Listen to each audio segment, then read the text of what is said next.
नमस्कार, बीकेसी गुरु क्लासेस में आपका स्वागत है। आज हम पढ़ेंगे क्लास 7th इंग्लिश से lesson number 8 the Olympic champion, Olympic विजेता। What games do you play? आप कौन सा खेल खेलते हो? Which games do you like the most? आपको सबसे ज्यादा कौन सा खेल प्रिय है? What do you know about the Olympic games? आप ओलंपिक खेलों के बारे में क्या जानते हो? तो चलिए पढ़ते हैं। The Olympic games are held once in every 4 years। Olympic खेल प्रत्येक 4 साल में आयोजित होते हैं। Athletics come from all the countries and take part in the games. सभी देशों से खिलाड़ी आते हैं और खेलों में हिस्सा लेते हैं। Many kinds of games, races and other competitions are held in the Olympic Games। Olympic खेलों में कई प्रकार के खेल, दौड़ और दूसरी प्रतियोगिताओं का आयोजन किया जाता है। We know only a few things about the ancient Olympic Games। हम प्राचीन ओलंपिक खेलों के बारे में कुछ थोड़ा ही जानते हैं। An Olympic sports festival was held in Greek in 776 BC। 776 ईस्वी पूर्व में ग्रीस में एक ओलंपिक खेल त्योहार का आयोजन किया गया था। At Olympia, so it was called the Olympic games. इसलिए इसे ओलंपिक गेम कहा गया। There are many interested events associated with the Olympic games. Olympic खेलों में कई दिलचस्प घटनाएं जुड़ी हुई हैं। Let's share one of those events. आओ उनमें से एक पर बातचीत करते हैं। It tells us about a person who not only won a gold medal for rowing in the Olympic Games of 1928 but also won the hearts of all who saw him win। तो हमें एक व्यक्ति के बारे में बताती है जिसने 1928 के ओलंपिक खेलों में धारा के विरुद्ध नाव दौड़ाकर न केवल स्वर्ण पदक जीता बल्कि उन सभी लोगों के दिलों को भी जीता जो उसे जीतते हुए देख रहे थे। Bobby Pearce was born in Sydney in Australia. Australia के सिडनी में जन्म हुआ बॉबी पियर्स का। His father was a great sculling, उनके पिता महान छोटी नौका के चैंपियन थे, छोटी नौका दौड़ के। When Bobby was 5, he was rowing around Sydney Harbour in a small boat। जब बॉबी 5 वर्ष का था तो वह छोटी नौका से सिडनी के बंदरगाह के चारों ओर घूमा करता था।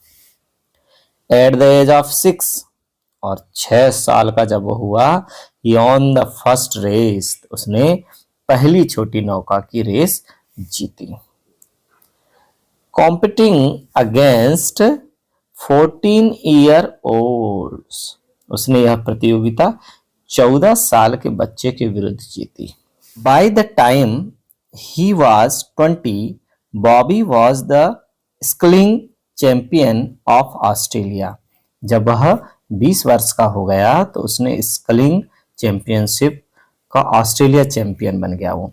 The following year he went to Amsterdam to compete in the Olympic games.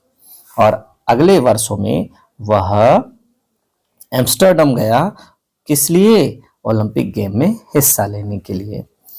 In the finals he competed against Ken Myers of America. Final में वह अमेरिका के केन मायर्स से प्रतियोगिता उसकी हुई। किसमें? फाइनल में हुई। From the start of the race Bobby was in the lead.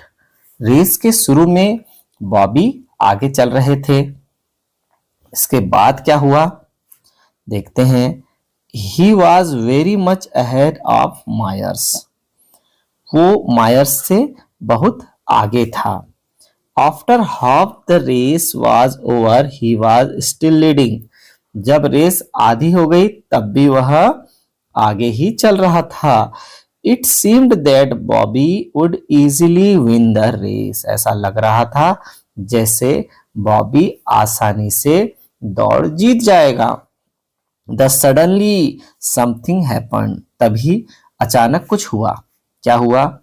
ही सा a duck and her ducklings swimming across the waterway. उसने देखा एक बतख और उसके बच्चे पानी के रास्ते को तैरकर पार कर रहे थे। They were swimming into the path of his boat and the boat was going to run into them. तो वे उसकी नौका के रास्ते में तैर रहे थे और नौका उनके बीच के दौड़ जा रही थी, उनके बीच से निकलने जा रही थी। The poor birds had no idea that they were in the middle of an Olympic race.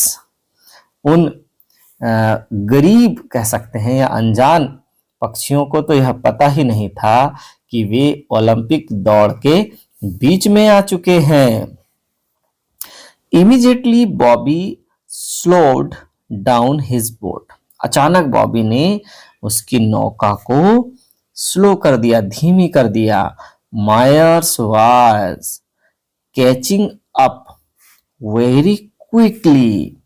Myers ने उसे जल्दी से पार कर लिया। The people on the bank were cheering and shouting as they were mad. किनारे पर खड़े लोग उछल उछल कर चिल्ला रहे थे मानो जैसे वे पागल हो गए हों। But Bobby waited until the ducklings were out of danger. किंतु बॉबी ने इंतजार किया कि जब तक बतख खतरे से बाहर नहीं हो जाते। Then he picked up speed again and went on to win the race easily. तब उसने फिर से तेज गति की और आसानी से दौड़ को जीत लिया। Of all the Olympic champions, it was he who won everybody's heart. उन सभी ओलंपिक योद्धाओं विजेताओं में यह वही था जिसने सभी लोगों के हृदय को जीत लिया था।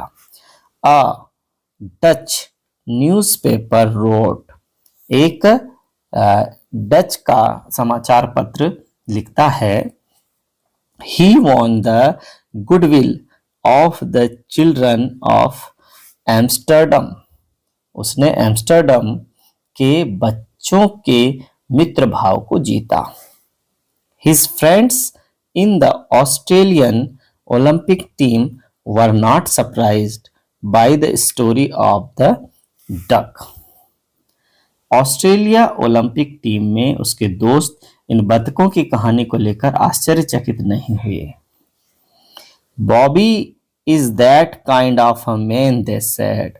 बॉबी ही वह दयावान आदमी है, उन्होंने कहा। फ्रॉम द एज ऑफ 6 वर्ष की उम्र से Bobby Pearce competed in races for 33 years.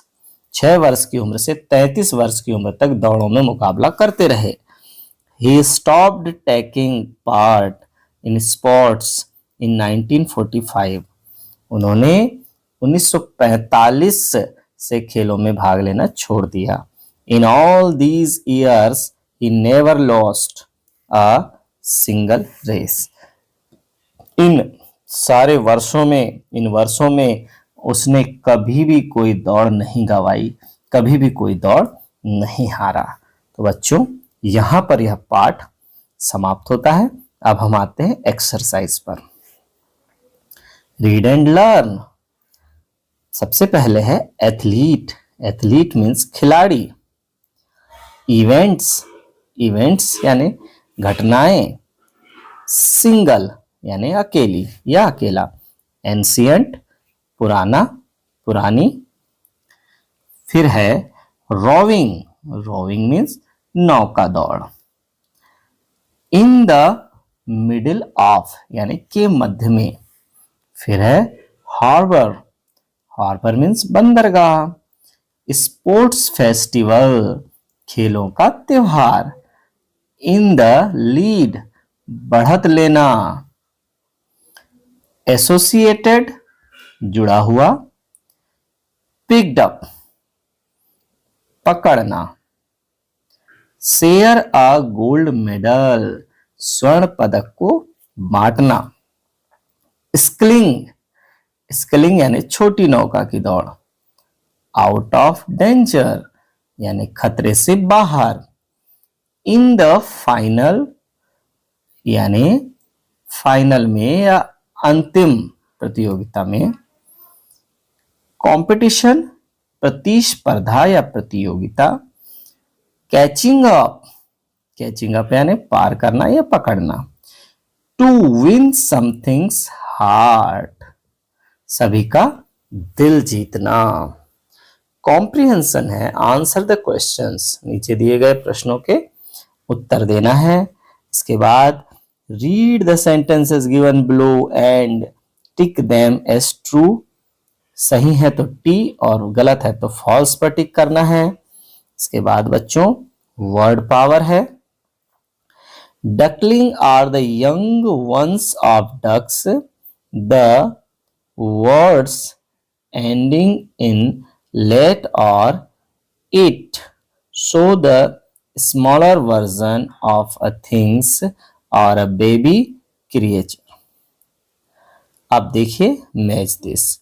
अब यहां पर जैसे डकलिंग डक का बच्चा था वैसे ही इन पशु पक्षियों के बच्चों को मिलान करना है जोड़ी के माध्यम से।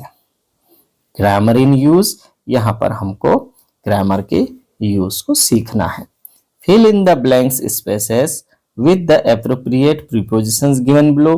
प्रीपोजिशन जो नीचे दिए गए हैं इनका इस्तेमाल करके खाली स्थानों को भरना है। लेट्स टॉक, आओ बात करें। फिर आगे है लेट्स राइट, आओ लिखें। फिर लेट्स डू इट, आओ इसे करें। फिर है बच्चों fruits and vegetables precautions. Fruits और वेजिटेबल्स में हमें क्या सावधानियां रखना चाहिए उससे संबंधित एक पैसेज है और पैसेज से संबंधित प्रश्न उत्तर हैं। तो बच्चों यहां पर लेसन 8 की तैयारी हमारी कंप्लीट होती है। धन्यवाद।